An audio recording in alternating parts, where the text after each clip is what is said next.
The first time Emma Whitmore heard her dead mother's voice again, it came from a machine her father's company was preparing to place inside hospitals across America. Earlier that morning, 11-year-old Emma had been sitting at the kitchen island in their glass-walled home outside Seattle, carefully lowering a foam board model of a solar-powered emergency shelter into a cardboard box. Daniel Whitmore had promised for 3 straight weeks that he would attend her school science fair, and this time she had made him repeat the promise while looking directly into her eyes. They were nearly out the door when his phone rang. Whitmore Systems' new hospital artificial intelligence platform had failed part of its final demonstration. Investors were already arriving, and the board needed Daniel at headquarters immediately. When he ended the call, he stood in the silent kitchen with his car keys in one hand and the guilty expression Emma knew too well. "I'll make it up to you," he said. Emma looked down at the tiny solar panels glued across her model's roof. "You always do," she answered. There was no anger in her voice, and somehow that hurt more. With her caregiver unavailable and no time to take Emma anywhere else, Daniel brought her to the company's 40-story headquarters in downtown Seattle, promising he would solve the problem quickly and still get her to school before judging ended. Employees straightened when he passed. Assistants hurried toward him carrying tablets. A wall-sized screen in the lobby counted down the hours until the largest product launch in company history. To everyone else, Daniel was the billionaire founder who could walk into a crisis and make an entire room believe it was temporary. To Emma, he was the father who remembered hospital contracts but forgot which color ribbon she had won the year before. Victor Hale met them outside the executive elevator with his usual composed expression. He had helped Daniel build Whitmore Systems from a rented office above a tire shop and had remained beside him after Rebecca died 6 years earlier. He crouched to Emma's height, asked about her project, and listened closely enough to make Daniel feel even more ashamed. Then Victor guided Daniel toward the emergency meeting and suggested that Emma wait in the innovation lab, where a staff member could show her the new voice assistant. Daniel hesitated, kissed the top of her head, and promised he would return in 20 minutes. The lab coordinator showed Emma the basic controls before being pulled into the launch crisis, leaving her with a restricted demonstration terminal that was supposed to contain no confidential data. Nearly 2 hours later, Emma was still alone in the quiet glass room overlooking the city. She tested harmless commands, asked about weather patterns, and showed the terminal photographs of her unfinished project. Most responses were polished and mechanical. Then the screen flickered.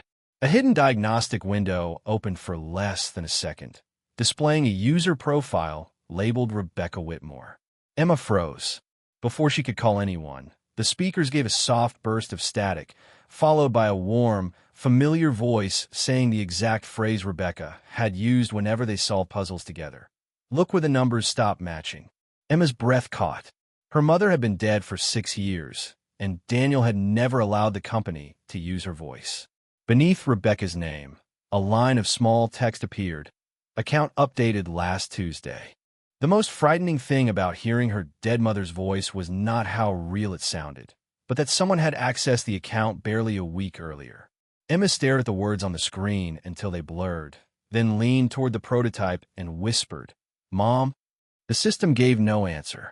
The diagnostic window vanished, replaced by the polished blue interface that had been answering questions about weather and hospital schedules. Emma tried again, louder this time, but the machine responded in its ordinary neutral voice and asked whether she needed assistance. Her hands began to shake. She knew the warmth in Rebecca's voice, the slight pause before the word numbers, and the gentle way her mother had always made a puzzle sound like a secret shared only between them. No computer could have invented that memory. Emma opened the recent activity menu, searching for the profile she had seen, but every path led to restricted folders. Then she noticed a sequence of trial identification numbers running along the bottom of the diagnostic screen. Most followed a neat pattern, except for 3 highlighted in pale yellow. Rebecca had taught her to look for broken patterns before checking the obvious answer. Emma copied the numbers onto the back of her science fair notes just as the glass door opened. Victor Hale stepped inside, carrying 2 cups of hot chocolate and wearing the same practiced warmth he always used around Daniel. "Your dad is still trapped in meetings," he said, setting one cup beside her. "I thought you might need company." Emma quickly folded the paper and slid it beneath her model. She asked whether the system contained her mother's voice. For the first time, Victor's expression paused. It lasted less than a second, but Emma saw it. He explained that Rebecca had recorded early voice samples for the company years ago and that fragments sometimes appeared in development environments. His answer sounded reasonable, almost comforting, yet Emma remembered Daniel saying every recording had been removed after the funeral because hearing Rebecca had been too painful. Why was her account updated last Tuesday? Emma asked. Victor looked at the screen and then back at her, his expression softening into concern. He said old profiles were sometimes updated automatically during system migrations and suggested that grief could make familiar sounds feel more personal than they were. Emma hated the way he said grief, as though it explained everything she had seen. When Daniel finally arrived, exhausted and apologetic, Emma told him about the voice and the account. Daniel stopped moving.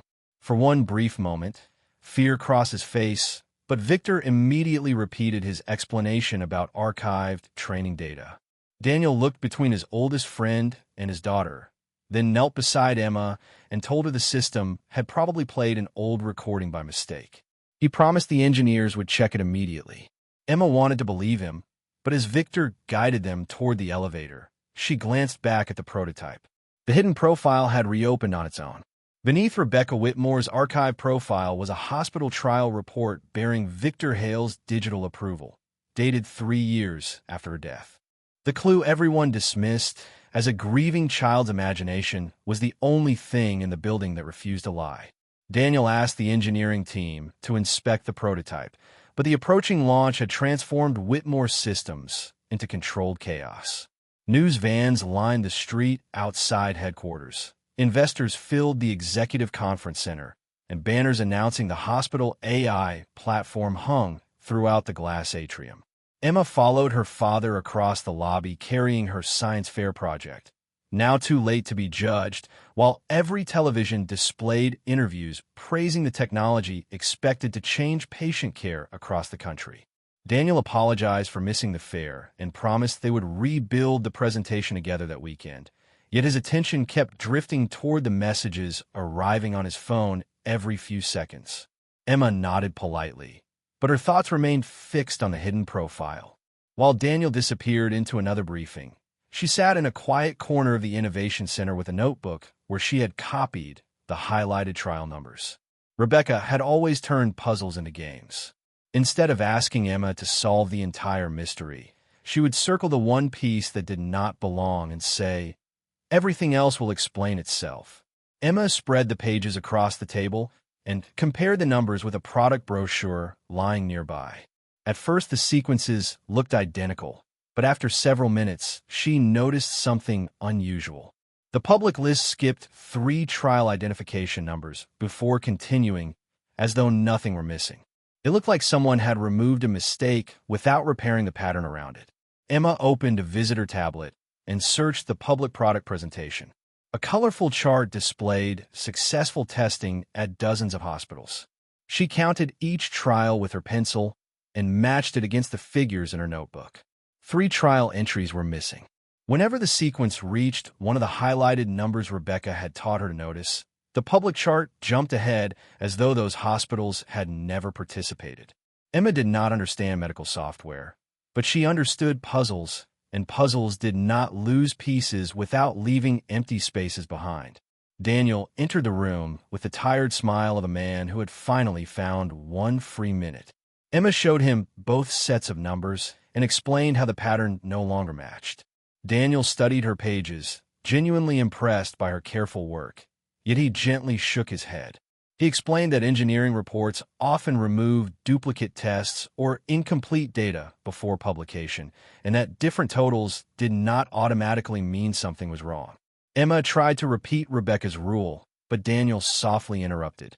He believed the voice recording had reopened an old wound, and that Emma was searching for her mother inside ordinary technical details. Emma lowered her eyes, hurt more by his sympathy than she would have been by anger. As Daniel returned to the board meeting, Victor appeared at the doorway, and calmly reported that cybersecurity had found nothing unusual in the prototype logs. Daniel thanked him and left. Victor remained behind for a moment, his expression unchanged while his eyes drifted toward Emma's notebook. Then he stepped into the hallway, raised his phone, and spoke so quietly she almost missed the words, "Clear the unauthorized prototype activity and reconcile the logs before the auditors arrive." Victor Hale had spent 15 years becoming the one man Daniel Whitmore would never think to question, and one frightened child had just heard the first crack in that perfect disguise. Emma remained motionless beside the glass wall as Victor's footsteps disappeared down the hallway. She told herself she might have misunderstood him, but the words had been too clear.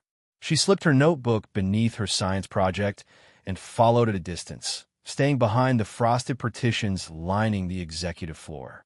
Victor entered a smaller conference room where two senior engineers waited beside an open laptop.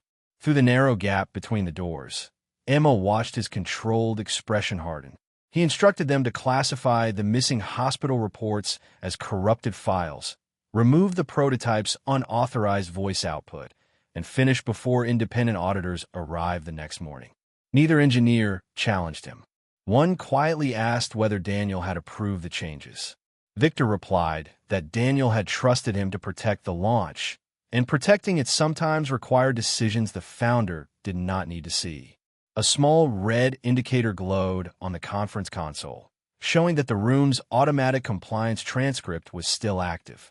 Emma raised her tablet and took several photographs through the glass, capturing Victor beside a screen displaying a folder labeled Original Clinical Incidents. A reflection flashed across the door. Victor turned. Emma barely lowered the device before he stepped into the hallway. His face immediately softened into the reassuring manner he used around her father. He asked whether she was lost, and then noticed the tablet pressed against her chest. Emma said she had been looking for the restroom. Victor offered to guide her back to Daniel's office, speaking with the patient warmth of an uncle who had known her since infancy. Yet as they walked, he asked what she had heard and whether she had taken any pictures. Emma denied both, trying to keep her voice steady. Victor stopped beside a wall of framed photographs from Whitmore Systems' early years. One showed him standing beside Daniel and Rebecca in the tiny office above the tire shop, all three smiling before success had changed their lives.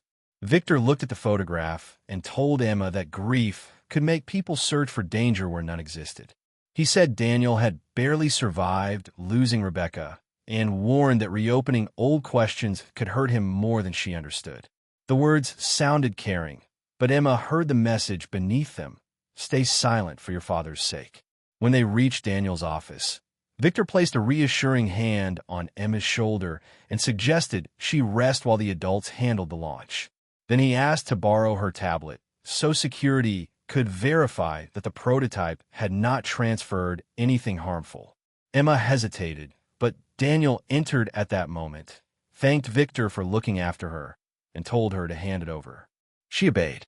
Victor left with the device tucked beneath his arm, while Daniel turned toward another urgent call without noticing the fear on his daughter's face.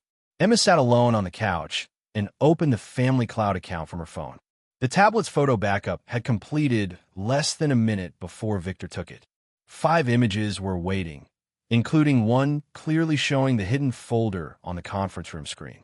The family account had routed the images into an encrypted legacy folder Rebecca had created years earlier, a folder still tied to every Whitmore family device.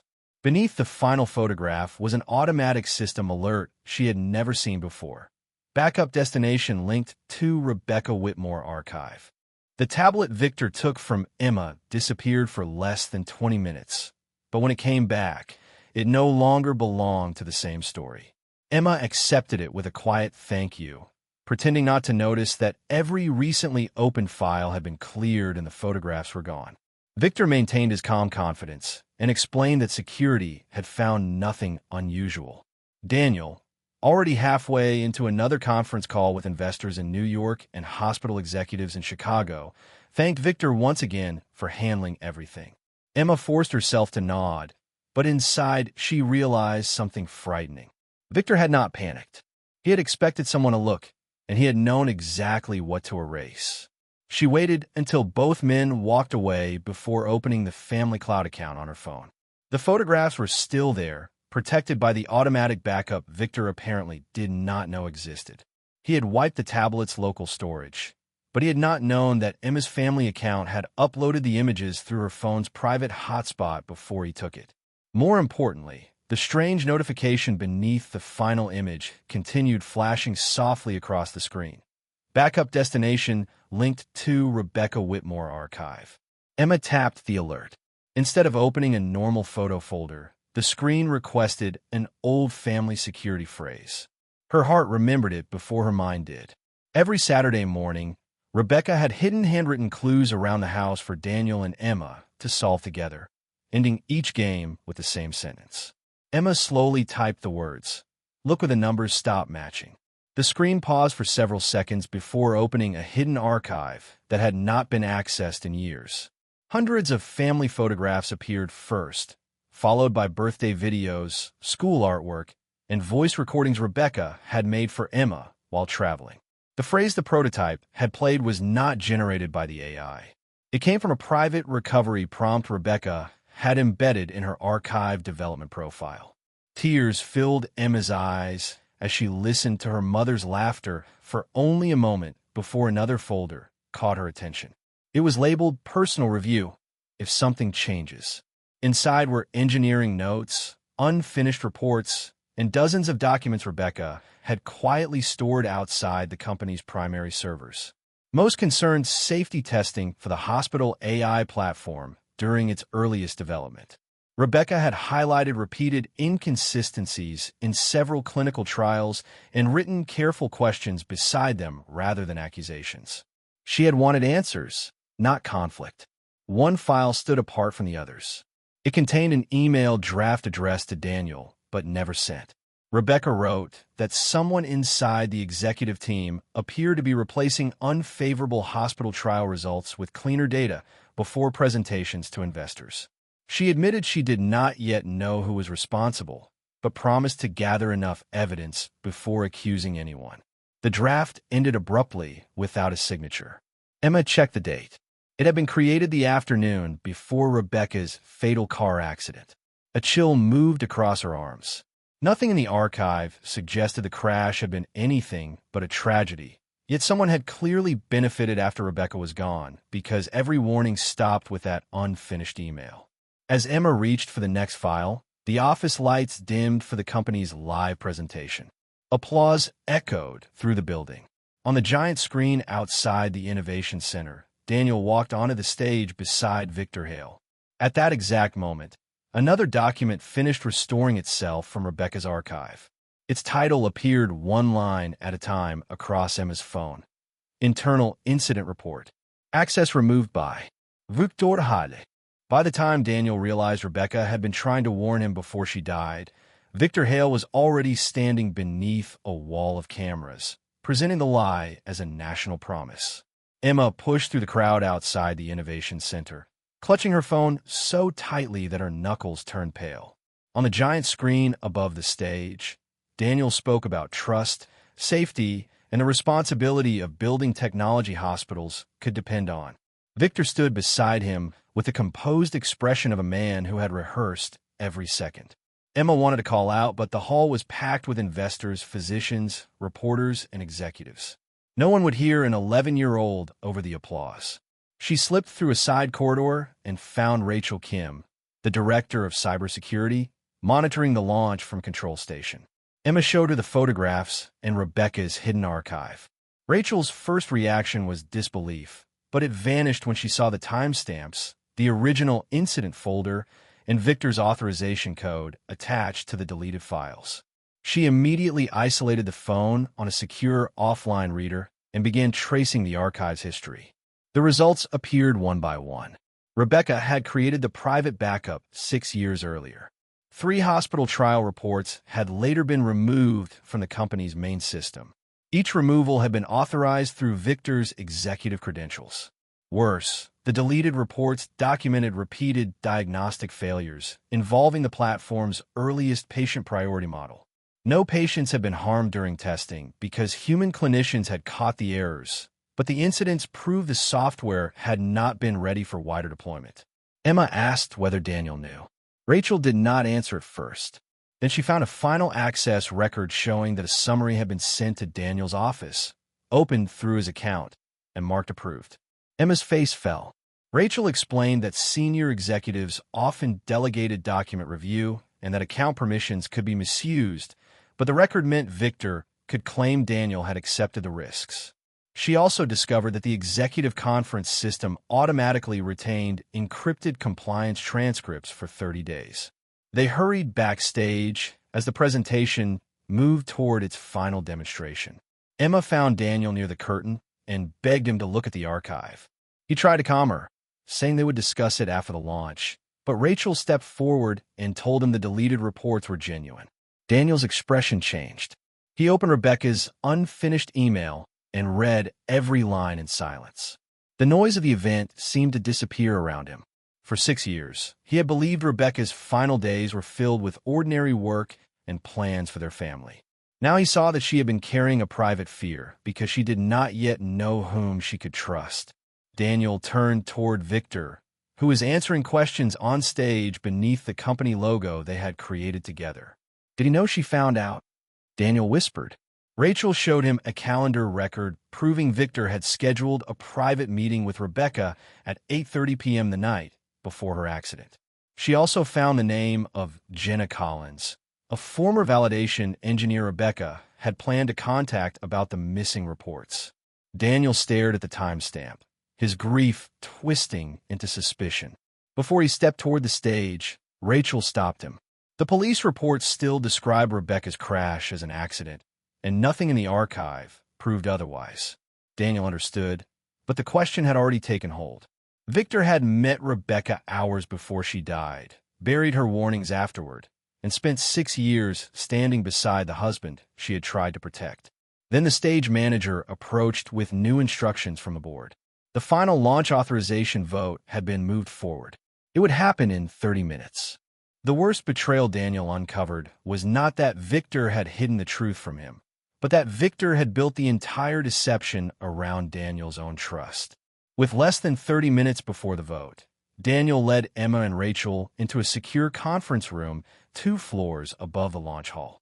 Marcus Reed, the company's general counsel, joined them with Rebecca's archive and the certified copy of the police file Daniel's attorneys had kept in the family's legal records since the case was closed 6 years earlier. Daniel demanded every record connected to Victor's meeting with Rebecca, and Marcus quickly pulled building access logs, calendar entries, security summaries, and the records preserved in the file. The deeper they looked, the more painful the pattern became. Victor had met Rebecca at 8:30 p.m., but she had left the building 40 minutes later. Her car entered the highway at 9:24, and the crash occurred nearly 12 miles away during heavy rain. There was no unexplained vehicle near her, no altered police evidence, and no connection between Victor and the other driver. The accident had been exactly what everyone believed, a terrible, random loss. Daniel closed his eyes, overwhelmed by relief and shame at once. For several minutes, grief had made him willing to imagine that his oldest friend had taken Rebecca's life. But the truth was less dramatic and, in another way, more cruel. Victor had not taken Rebecca's life.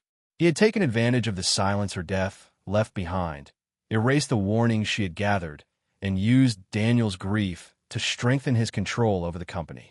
Rachel opened the recovered incident reports while Marcus traced the approval chain. Victor had removed 3 failed hospital trials, pressured engineers to relabel diagnostic errors as incomplete tests, and routed review authority through Daniel's executive account. Whenever a final report required approval, Victor's office used permissions Daniel had authorized years earlier. Daniel remembered countless late nights when Victor had placed documents in front of him and said, "I've reviewed everything. You only need to sign." Daniel had signed because he trusted him, because Emma needed him at home, and because grief had made even ordinary decisions feel unbearable. Victor had turned those moments of weakness into legal protection. Marcus found both digital approvals routed through Daniel's account and a reference to a separate final authorization held in the board's physical records. He contacted Jenna Collins, who agreed to join the board meeting remotely, preserve her original emails, and wait in a secure video room.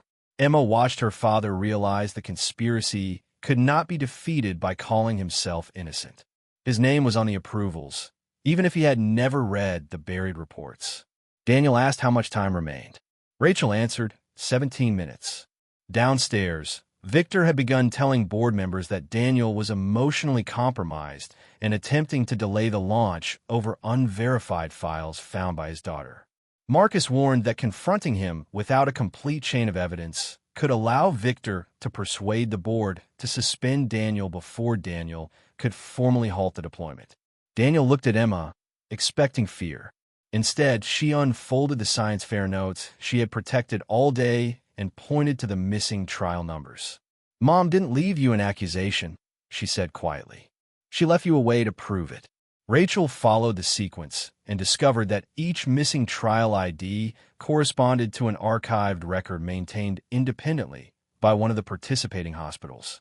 The original data still existed outside Victor's control. But before she could complete the emergency verification requests, every screen in the room switched to a live feed from downstairs. Victor stood at the center of the stage and announced that the emergency board vote would begin immediately. Victor Hale began the emergency vote, believing Daniel had only two choices: protect his company with a lie or destroy it with the truth. By the time Daniel entered the launch hall, the first board member had already voted in favor of immediate deployment. Cameras turned toward him, investors whispered, and the giant countdown behind the stage showed less than 8 minutes before the hospital network's controlled activation window opened. Victor calmly informed the audience that Daniel was experiencing an emotional crisis connected to his late wife and had attempted to halt the launch based on unverified material discovered by his 11-year-old daughter. Daniel walked past him without answering. He reached the center of the stage, looked directly into the cameras, and invoked his emergency safety authority as CEO, ordering the technical team to freeze deployment pending review. The room erupted. Victor demanded that security remove him, but Daniel announced that 3 failed hospital trials had been concealed and that the safety claims displayed behind them were incomplete. Then he did the one thing Victor had not expected. Daniel admitted that his electronic signature appeared on the final approval records. He told the board he had trusted another executive to review reports he should have read himself, and whether that trust had been exploited or not, the failure of leadership was still his. The room fell silent before Victor could interrupt. Victor seized the moment, insisting Daniel had confessed responsibility and should be suspended immediately. Marcus warned the board that Rebecca's archive had not yet been fully authenticated. For several terrible seconds, it seemed Victor had won. Then Emma stepped out from behind the curtain, holding her science fair notes. Daniel tried to stop her, but she looked at him and said, "You told them the truth. Let me show them where it starts." She approached the demonstration screen and pointed to the sequence of published trial numbers.